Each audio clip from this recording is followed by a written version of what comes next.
Bienvenue à tous les amis. Est-ce que vous connaissez la phrase « Dans la vie, il ne faut pas s'en faire, mais moi, je m'en fais ». Ce n'est pas une décision, c'est automatique. Ou bien, le désespoir n'existe pas. Mais tout le monde désespère. Les amis, comment Rabbi Nachman a pu dire une phrase pareille? Une phrase qui choque tout le monde, mais qui choque vraiment tout le monde. Parce que personne ne la comprend. Comment tu veux que je ne désespère pas dans ma vie? Tu as vu combien d'ambitions j'ai eu? Tu as vu combien de fois j'ai eu ce qu'on appelle des envies de changer ou bien d'avoir une vie meilleure? Et combien je me suis cassé la figure? Donc j'ai baissé les bras au moins une dizaine de fois, aujourd'hui peut-être. Alors j'étais tellement motivé au début de la journée. Les amis, j'ai une réponse pour vous. Qu'est-ce que ça veut dire ça, que le désespoir n'existe pas? Une phrase qui va vraiment devenir mondiale bientôt. C'est qu'une question de temps. C'est le slogan du Mashiach. Il n'y a pas de désespoir. Écoutez la réponse que j'ai entendue. Cette réponse-là, elle est tellement forte, elle peut tellement changer de choses dans votre cœur et dans votre inconscient. En fait, c'est vrai qu'on désespère tous. Parce que quand on dit que le désespoir n'existe pas, en fait, il n'y en a qu'un dans ce monde qui ne désespère pas. Il n'y en a qu'un seul. C'est Akadosh Baruch Hu. C'est Hachem Ilbarach. Lui, il ne désespère pas de toi. Si ce matin, il t'a rendu ton âme, c'est vraiment qu'il a un projet pour toi. Mais toi, tu n'y crois pas. Mais lui, il croit en toi. C'est le seul qui croit dans tous ses enfants. Si jamais il ne voulait pas te rendre ton âme ce matin, parce que tu n'avais rien à faire ici, tu ne serais pas en train d'écouter ce cours. Alors, Hachem, j'espère que tu vas écouter maintenant d'où le désespoir est déclenché dans le cœur de la personne et comment le contrer. Et aussi où c'est marqué dans la Torah. Cette phrase qui va devenir un slogan mondial. Et c'est qu'une question de temps, faites-moi confiance. Mais avant tout, les amis, ce cours est dédié, B'Siyata Dishmaya, l'Elou Nishmat, à l'élévation de l'âme de Yaakov, David, Ben, Chaim, Betamar. Alors c'est parti les amis, B'Siyata Dishmaya, je suis obligé de vous dévoiler pour commencer un petit extrait de la Torah du Mashiach pour qu'on comprenne bien les choses. Est-ce que vous connaissez la plus grande chute, la plus grande cassure de l'histoire du peuple d'Israël? Et on s'en est sorti, il n'y a pas de désespoir, comme on vient de le citer. C'est la faute du veau d'or. Ils ont été infidèles, ils ont fait l'idolâtrie après avoir été sortis d'Égypte. Après que Moshe Rabbeinu ait reçu la Torah dans le ciel, après 40 jours. Ça fait 40 jours le bonhomme qui est dans le ciel, il ne mange pas, il ne boit pas. Il entend la Torah du Mashiach de la bouche d'Akadosh Baruch Hu.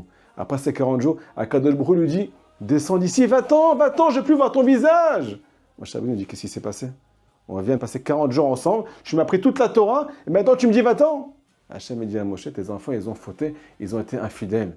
Et ça, c'est impardonnable. Moshe Rabbeinu, il n'a pas d'argument. Il prie même pas Rabota, il ne bouge plus. Et là, Kadosh Baruch Hu, il lui dit une phrase, un mot plus exactement. Et c'est la clé de notre cours.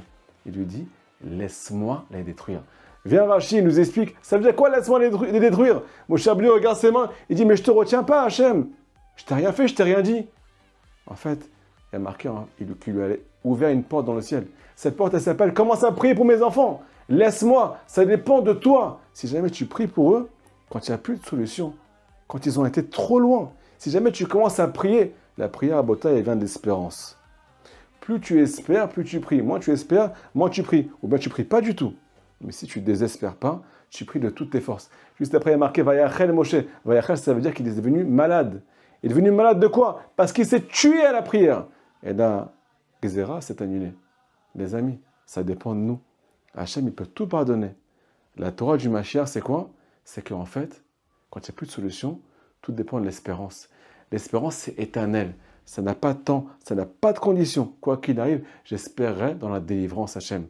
Et ça dépend même de toi, parce que tu as toujours une porte de sortie qui s'appelle Hitbo des doutes. Quand je ne peux plus agir dans ma vie, je vais venir te chercher, Hachem. Maintenant, ça ne dépend plus que de toi, ça ne dépend plus de moi. Mais les amis, on pose une question toute simple. Moshe Rabbeinu, il vient recevoir la Torah du Mashiach. Il ne savait pas ça, que le désespoir n'existe pas, que tout dépend de la prière, quand il n'y a plus de solution. Tout simplement, même si tu as reçu la Torah du Mashiach, tant que tu n'as pas fauté, tu ne peux pas dévoiler jusqu'à où la miséricorde d'Akadosh Baruch Hu. C'est ce que nous dit Rabbi Nachman. Même dans la faute la plus grande, dans l'endroit le plus bas, si jamais tu tournes les yeux vers le ciel, alors il y a une chance que tu arrives au plus haut niveau, même celui qui était avant la faute, les amis. Donc la Torah du Mashiach, c'est une Torah qui est éternelle, qui s'appelle l'espérance, qui est au-dessus du temps et au-dessus des conditions. Comme promis les amis, maintenant on vous dévoile le point de déclenchement du désespoir. Et pourquoi ça ne sert à rien? Et pourquoi Hachem, il baisse jamais les bras sur toi, même si toi tu as déjà baissé les bras. Et pour ça on a oublié de découvrir la prière que Moshe Rabbeinu a fait à Akadosh Baruch Hu. Qu'est-ce qui a fait que la colère d'Hachem s'est calmée dans le ciel? Écoutez la prière de Moshe. Une prière qui énerve Rabotai. C'est de la folie ce qu'il a dit. Il y a marqué là-bas, Lama Ichera Apecha. Pourquoi Hachem tu t'énerves? Be'amecha sur ton peuple. Asher Otseta Meretz Mitzrayim, que tu as sorti d'Égypte. Imagine-toi, tu fais des miracles, tu fais un grand cadeau à quelqu'un, et après il te crache à la figure. C'est ce qu'il dit Moshe Rabbeinu à Kadosh Baruch Hu. Pourquoi tu t'énerves? Tu viens leur faire un miracle. Mais c'est grave de dire ça. Tu viens leur faire un miracle, et maintenant ils sont infidèles. Nous dit Nessara, j'ai jamais compris la prière de Moshe Rabbeinu. Jusqu'à que j'ai vu les paroles du Zohar Kadosh. Il y a marqué là-bas quelque chose de magnifique. Pourquoi Hachem n'a pas sorti le peuple d'Israël avec des anges d'Égypte? Pourquoi c'est lui qui est descendu là-bas pour les sortir? Le Zohar répond quelque chose de grandiose, les amis. Hachem ne pouvait pas faire descendre quelqu'un d'aussi pur. Un ange, il est trop pur pour descendre là-bas. Peut-être qu'il aurait été impurifié. Alors imagine que le peuple d'Israël, il est né là-bas. Pas seulement une génération, de génération en génération, pendant des centaines d'années. Comment tu veux qu'ils réagissent après un passé aussi chargé? Chasse naturelle et revient en galop. C'est ça la prière que Moshe Rabbeinu il a fait à Botaï. C'est un argument devant Dieu. Ils sont nés là-bas. Ils ont vécu là-bas. De génération en génération. Comment tu veux qu'ils ne se retiennent pas? Comment tu veux qu'ils ne fassent pas idolâtrie? Les amis, si on comprend ce qui a marqué ici, on peut commencer à s'aimer, à s'apprécier et à ne plus prendre en compte les petits pincements au cœur qu'on a au milieu de la journée. Je ne suis pas apte. Je ne suis pas compétent. Je ne suis pas compétente. Tu as des habitudes, tu n'arrives pas à t'en défaire. Il y a des gens qui n'arrivent pas à garder leur bouche. Il faut savoir qu'avant, ils travaillaient dans les services de renseignement. C'est pour ça qu'ils n'arrivent pas à arrêter de faire du lachon hara. Ils ont l'habitude. Quelqu'un qui aime chanter, il rentre chez lui, même si tout le monde dort, il se met à chanter, c'est un réflexe. Le peuple d'Israël, quand il faute, c'est pas parce qu'il a envie de fauter, pas parce qu'il a envie de faire du mal, c'est parce qu'il a des vieux réflexes.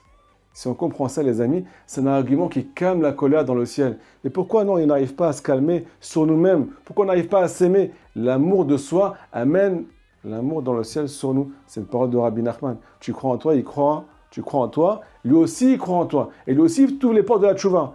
Parce que tu te juges positivement. Regarde, rappelle-toi d'où tu viens. Rappelle-toi de ton passé. C'est pour ça que tu fais des efforts et que tu tombes encore et encore. J'ai envie de vous dire, les amis, que c'est ça qui déclenche le désespoir. Parce qu'on ne connaît pas notre niveau et parce qu'on a des ambitions qui sont celles du voisin, qui sont avec les autres de ce monde. Tu as oublié qui tu es, tu as oublié d'où tu viens. Tu as oublié que ton éducation elle a de l'influence sur toi aujourd'hui. Tu as oublié que tes habitudes, elles sont tout le temps à l'intérieur de toi. Sauf que quoi? Tu dois juste espérer à ne pas désespérer. Quand tu vois plus de solution, viens crier dans la haie des doutes.